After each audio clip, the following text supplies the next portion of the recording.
All right, well, we are very happy to be joined today by Elle Hartje from PWHL New York, a brand new draft pick and going to play this year in with the New York team. So we're looking forward to that. Welcome to the show, Elle. We're so happy for you to join us. Hi, thank you for having me. Happy to be here. Great, thanks. So we'd love to hear a little bit more about your experience so far now that the draft has, you've had some time for it all to sink in. I know most people said that day was a bit of a blur. Was it for you? I mean, have you had time to let it digest and look back at what an experience that was? Yeah, I think I knew in the moment what a great experience it was. And so I was trying to be really present and I was kind of off my phone. And so the next day, I really was on my phone the entire day, answering texts and just everyone reaching out and outpouring of love. So that was really awesome. And the excitement of the draft didn't last just one day. I mean, it kind of extended. And I think that the PWHL socials do a great job of kind of keeping that momentum going. And so, yeah, it didn't die just with the day. And we are lucky enough to have that social media content and videos to look back on and kind of remind us of when we were there. So I had a great time at the draft. I would say, like, when they were calling names, yes, it was a bit of a blur, but it was really awesome. So Yeah, yeah. Was that nerve-wracking? I mean, it always is for me, no matter what the sport, even if I'm not that invested, they show people that, could be coming up next, or you're just sitting on your hands. I don't know. Are you biting your nails? What's that feeling like? yeah, so obviously we were there live, and so we couldn't watch the stream. And I think it was run a little differently if you were in person versus if you were watching on YouTube. And so the whole like, oh, this person could be drafted next, I think that was more for the viewership. And so Mhm. we were more in a bubble sitting on the floor, which I think was a nice thing because having too many voices in your head or things being said to you would probably make it even more stressful. Yeah. So we all were just kind of trying to be in the moment and enjoy being there and had our fingers crossed that we would get picked up. And luckily I did. Yeah, yeah. And I know since you played at Yale, New York isn't going to be too unfamiliar to you, at least, that part of the country and the weather and everything else that comes with it. So were you happy to kind of be staying pretty close to that area? I know maybe there'll be a team in Detroit one day. That would be super exciting too, but this is probably almost the next best thing. Definitely. I was so excited to get drafted to New York. A lot of my friends who also just graduated, it's sort of a pipeline, Yale to New York. And so they're all living in the city and living together. And so obviously there's a lot of unknowns going into this year and a lot of things that I'm going to have to learn as I go. And so having that little bit of a comfort zone with just my support system and friend group, because I was no matter what going to move away from my family. There is no team in Detroit, like you said. And this is the next best thing. It's sort of my family away from home. I was with a lot of those people and friends for 4 years at Yale. So being close Right. to them and being able to lean on them is going to be really nice. Right. And just speaking of that, that when I have talked to some of the NCAA graduates, they're finding this off season is really long because right around this time you'd probably be going back for some, you know, um, pre-skates and getting together and getting your thoughts on the upcoming season. But with the PWHL, not starting for a couple of months, like I cannot wait. I'm finding it really long. And are you finding that too, that the timing is a little weird? It's like back to school, but Yes. yeah. I definitely am. So I'm glad that some other people share that sentiment. I haven't played a game, a real competitive game, since March. And I'm seeing all of my teammates back at Yale getting ready. The ice got in a few weeks ago, so they've been skating there. And so, that's nostalgic to see, but everyone has to move on eventually. And I'm just super grateful that there is somewhere to move on to in the hockey world and that I didn't have to hang up my skates because I Yep. think that would just be something I couldn't even handle. But yes, the this off season is the longest I can remember ever having. So, it's important to just make sure that we're having fun with it and enjoying the process of training and getting ready for the year and not taking it for granted. Yeah, yeah. So with that, are you doing anything differently as far as off ice training, playing the summer sports, or have you been, skating a little bit? I know you're going out today to do a community event with some little girls, which I think is just great. Thank you for doing that. But, any kind of just keeping your edges and make sure you still got the feel of it, because that's a long time to go without a meaningful game. Yes. Yes, first of all, I'm at this Little Red Wings event, which I'm really excited for. As you mentioned earlier, I was the only one this year from Michigan drafted. So I really wanted to make sure I was involved in the community and sort of showing up for that girls hockey support. And I think last year with the game that was in Michigan and Detroit, you saw how many people showed up and what a hockey loving community Detroit is. So I definitely want to make sure I'm helping to grow that, even if I'm the only one right now. I'm sure that others will join me. Mhm. Aside from just community events and coaching and stuff, yes, I've been on the ice a lot. I want to make sure I'm staying in hockey shape, and this summer is just really important. I think for any rookie going into the league, we keep hearing how fast the pace is and how high the level is. And so I just don't want to leave any stone unturned going into camp and make sure that I really feel confident in where I'm at. So I've been on the ice quite a bit, working out um, at my gym 5 days a week. And then a lot of us were actually Americans. We're just in Lake Placid for a little training camp together. So that was really nice to kickstart our training and kind of rejuvenate like the love of being together and getting to compete a little bit.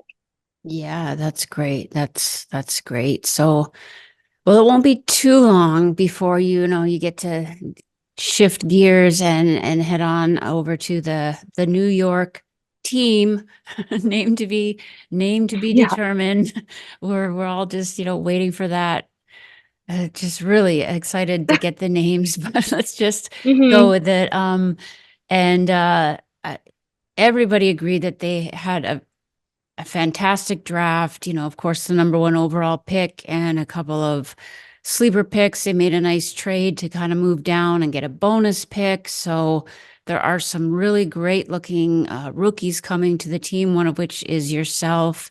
How much do you know about the team, the players that were already there, or the folks that were drafted along with you this past June? Yeah. I think that the women's hockey community is relatively small. So you grow up hearing about a lot of these people, and especially my draft class, we were all most of us were playing NCAA. So we were sort of in that same pool of competition and playing against each other, hearing about each other. So I do know quite a few people. And like I mentioned, the New York team geographically is very close to Yale. So I was actually able to go see a couple games in New York last year. So I would say of all of the teams, I am the most familiar with New York. Um, like you said, we got the number one draft pick, Sarah Fillier, and I played against her for Yep. my whole college career. She was at Princeton, I was at Yale, so I'm very familiar with her game. As well as we got a couple other ECAC picks, Yeah. and so I'm intimately aware Yeah. through lots of pre-scout of them. But I'm just really excited to get there and finally get to play with them versus against them. Yeah, yeah, that's true. You would be familiar with Sarah from the Ivy League games, and I know there was at least one Colgate draft pick, and Coach Two, Greg two Colgate draft picks. yes. Can you just? Kaylee Osborne and Allie Simpson. Oh, right. I had forgotten about Kaylee. She just got signed. Yes.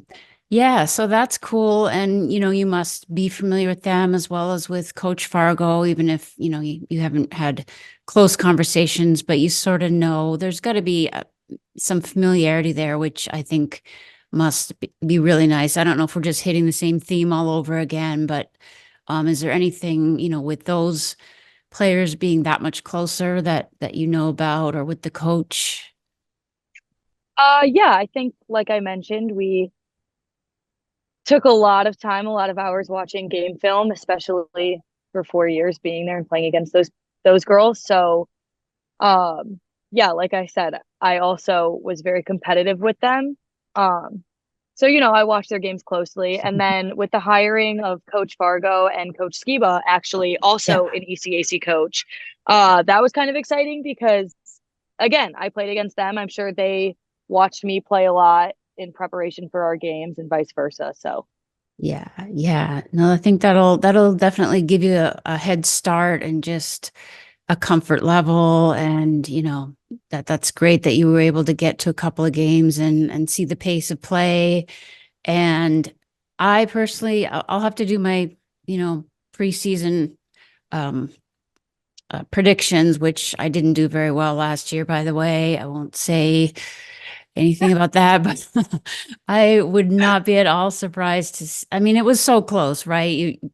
yes. You could have taken any of the six teams and just thrown it in a hat and come pretty close. But New York kind of had some bumps in the road, and then started Mhm. to get their game together, I think, towards the end. So I think this will be really interesting to see how it comes together with the new players. And I think it's going to be a pretty offensively strong team, including yourself.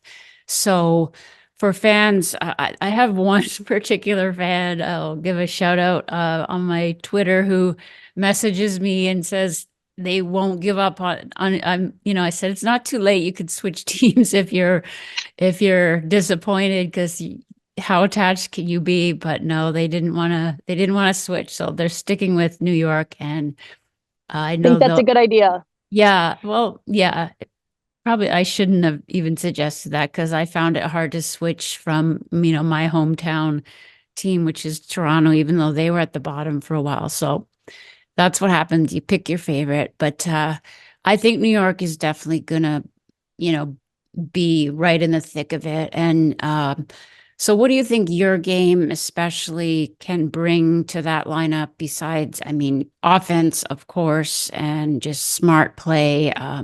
Having watched some of your highlights, and I know you're also on an all academic team player. So obviously, you've got the IQ and probably hockey IQ to go with it. So what's in the Elle Hartje package that you think you can bring to the lineup? Yes, I think that the first thing I would point to is my versatility in various situations. As I mentioned, there's just so much talent in the league, and so you really have to be adaptable and be able to play in whatever situation they need you in. And I think a lot of us are coming from teams or programs, whatever, where we were the go-to in every situation. And so just learning to fit into whatever role is given of you, I think I'm sort of adaptable in that way. And also, there's just a lot of goal scoring potential with the players in New York. And I love that because based on my playing career and history, I love to dish out the puck and I really see the ice well. So I'm really excited to play with some people who have that scoring touch and are able to finish Mhm. and see what we can accomplish together. And then also, I think with such strong offensive ability across the six teams, obviously you need great defense to counteract that. And I take the most pride in my defensive game. And I think that it's cliche, but the best defense or the best offense is a great defense. And Mhm. it really kickstarts your offense. And so I think it's important that I really honed in on those skills over the past 4 years and focused on the D zone and, trying not to play in the D zone if possible. Yeah, right. Well, puck possession, you gotta get it before you can take it to the other end. So I'm sure Coach Fargo will love to hear that. That's that's coach speak right there. Listen, we got a lot of time playing in the D zone against Colgate over the years. So he definitely let me get my practice in. Okay, well now you can make it all back from those days. And you'll also be seeing a lot of Danielle Serdachny on the other side Yes. still. I think the way that some of the players who played together are now playing against each other and vice versa is really interesting. Including, some of the European players that are coming over are now on different teams. But like you said, the hockey community is still pretty close. So you'll, I'm sure, say hi and enjoy seeing your fellow graduate graduating players, and the timing couldn't be better, right? You graduate from Yale and you step right into a professional hockey career. That's got to be just an incredible thing to think about. And I know you said you watched a couple games. So what was your overall impression? Could you notice a difference, in the pace of play and the individual players or anything like that watching the Yeah, PWHL? I think the biggest few differences I noticed are first of all, this is pointed to a lot, but the physicality. And I think that's why the summer is so important for all of us coming into the league to prepare our bodies and sort of get ready for that.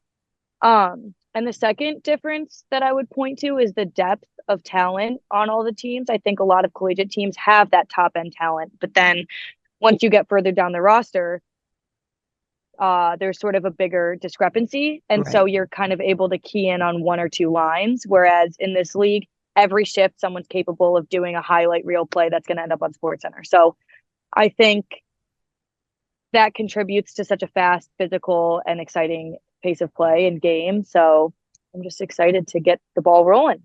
Yeah, yeah, that's true.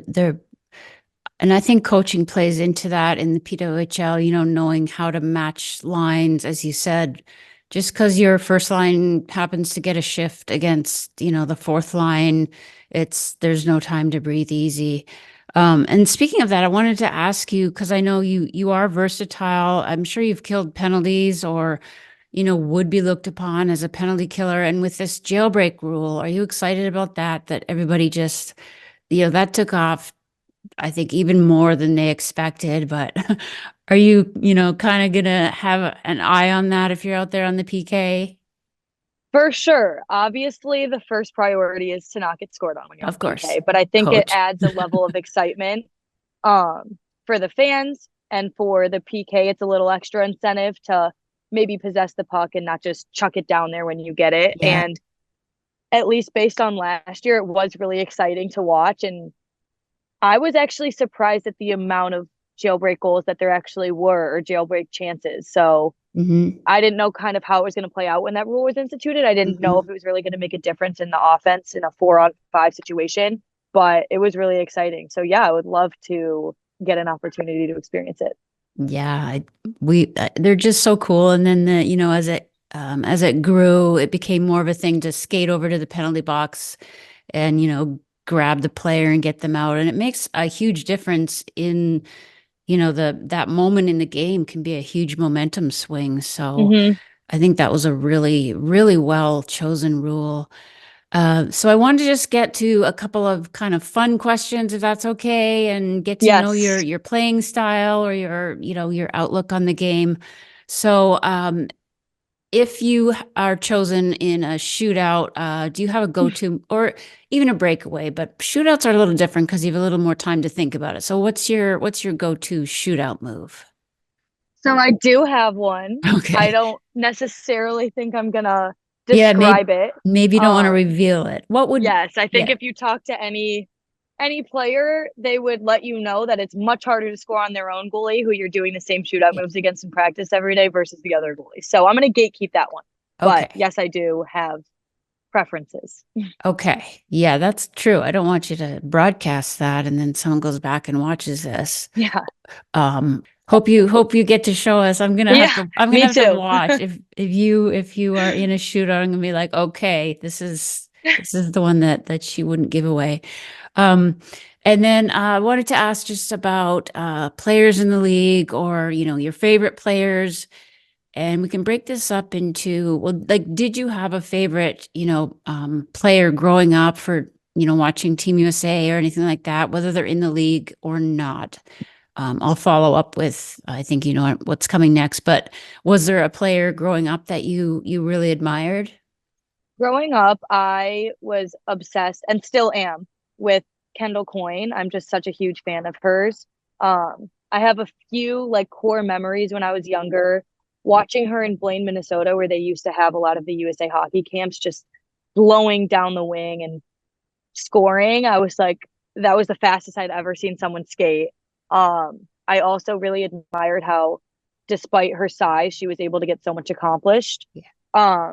And then she also coached me when I was playing for the West Coast Selects, which isn't a thing anymore, but it was sort of like a thing that we did in the summers. She was my assistant coach there.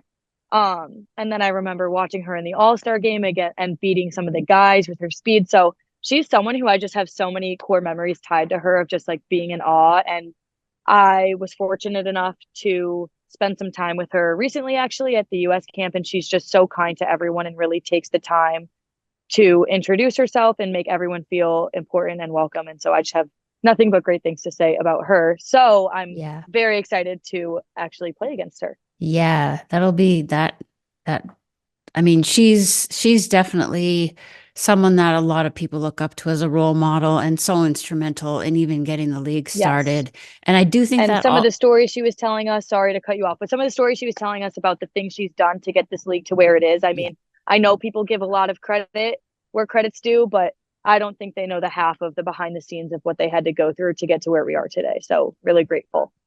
Yeah. Yeah. Thank you for saying that. She certainly was. She, you know, even Billie Jean King described that that's who was at the other end of the phone when she picked it up and first even heard of this idea happening. So all credit to her. And that All-Star lap, I think, was the lap heard around the world, you know. Yeah, that seriously. Just, for people of a certain age, probably about your age, you know, it probably like really was like, this is so cool. Like, you know, you could actually make a connection there with the NHL and see that this is a thing that's possible. So I was going to ask as well, you know, who you're looking forward to playing against and with, or just in general, you know, like, I know that Claire Dalton is a fellow Yale alum. You know, are there any players like that you've kind of gotten to know that you just can't wait to kind of either get back on the ice with them or see them in their new hometowns or anything like that? Yeah, I think it'll be a funny experience to play against Claire in Montreal. Because obviously I always played with her and I just have the most respect for her, and defending her in practice wasn't easy, so I can't even imagine in games. But I'm really excited to play against her. I obviously would have loved to be on her team, but it's just not the way that the cookie crumbled. Obviously, Kendall, like I just said, I'm so excited to be sharing the ice with her and just so many of the other legends, Poulin, Knight, like it's really surreal that I'm going to be in a league with sort of these barrier breakers in women's hockey. I just feel really lucky. So I can't really even name them all, but yes. Yeah, I think, you know, take the time to soak it in. We've had a chat with, I'm sure you're familiar with Cheryl Pounder, who does some announcing. And she made the important point, at least for the first year, the first game or two, for players to take it all in. So I hope that you're able to do that. And do you have any secret name? Like, are you a Pizza Rat fan for the name? Do you have any opinion on that? I actually think that's so great. I don't think it's going to be the name, but I would not have been mad if it were. I think it's awesome and the fans love it. I saw the graphics that they made, and you know, some of the girls did walk-ins with the shirts and different jerseys. I love it. So I hope that even though it probably won't be the name, I hope it doesn't die and that, you know, it can sort of be like the fan base's name. Yeah, the unofficial nicknames. Yeah, there's always, you know, a fan nickname that only the cool people know how to use. So that one will probably be sticking around. So will the t-shirts. And a lot of people also think those are the best uniforms. Are you down with that? You agree like the teal is the teal? The good look. I'm actually wearing one of the sweatshirts they gave us at the draft. Okay, yeah, I can see.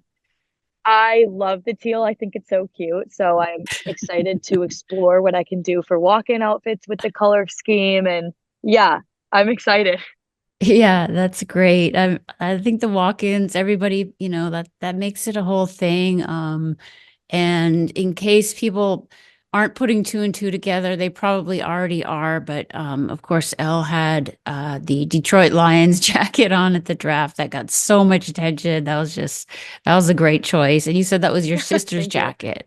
It is, yes. So it's going to be a collaborative effort this year for my walk-in outfits. I think it's really fun that we can express ourselves in that way. Just because obviously in hockey, it's very uniform. We're all wearing sort of the same stuff out there on the ice. So this is fun to show that we all have different personalities and different styles and sort of give an insight into who we are as people versus just like behind a cage, behind the glass for the fans. Yeah, yeah. No, I think the walk-ins were, again, I think the league has made a lot of really good choices. Not that that's, something brand new or whatever, but they made sure to show the personalities. And that's what we're trying to do as well, is for people to get to know you. And I'm trying to think of a question to spring on you that I didn't. Okay, this won't be intimidating, but what Okay. is typically, and I know in college, your games are on the weekend, so you can Hmm. plan your days a little bit better. But do you have kind of a game day routine or a pregame meal or things like that that are your typical go-tos? Yeah, I had a pretty solid routine in college because we had the same routine every day. So it Yeah. was sort of easy to know exactly what I was going to do and when I was going to do it. We played Friday, Saturday at the same time pretty much every week. So I think it will be different this year and it'll be a bit of a learning curve to figure it out. But I'm not a super superstitious person. I just really like a routine. So once I get that nailed out, it's okay if it veers off here and there because I know that the schedule is kind of crazy and the traveling and stuff. Mhm. So I'm not super set to a plan, but the more routine I can have, the better. Yeah. And is there a meal or is there something that you try to stick to get some carbs or anything like that? I'm always curious about that. Yeah, well, Yale sort of got us our pregame meal, Okay, so yeah. that was sort of taken care of. I definitely went and got coffee. I'm a big Dunkin' girl, so I like to have a Dunkin' coffee before the games. I eat a little bit of candy, which is, Okay. I guess, a little weird, but I mean, I stole that from Marshawn Lynch, so I'm not that special. Yeah, no, I mean, sugar's good up to a point. Maybe got to eat that throughout, in between periods or Yes. something like that. But that's so cool. All right, well, we will keep your shootout move under wraps. Now that I'm just like, I'm gonna go back and see if there's anything I Yeah. can, but it's okay. Yeah. But I hope you do get chosen so that you can show that off and score and make a difference for your team that way. I'm sure you'll be putting lots of points up on the board. I'm just really looking forward to seeing you and the whole team. So we'll let you get off to your event and help those future PWHL stars get going and learn some good habits on the ice. And just thank you so much for spending the time with us, Elle. We really appreciate it. Yes, of course. Thank you so much. I appreciate it. And I appreciate you bringing attention to the PWHL and to women's hockey. Yeah, of course. And probably I'll see you again at some point during the season, but good luck as you get started. And we'll talk to you Sounds soon. good. Thank All you right. so much. All Thanks. right. Bye for Bye now. bye.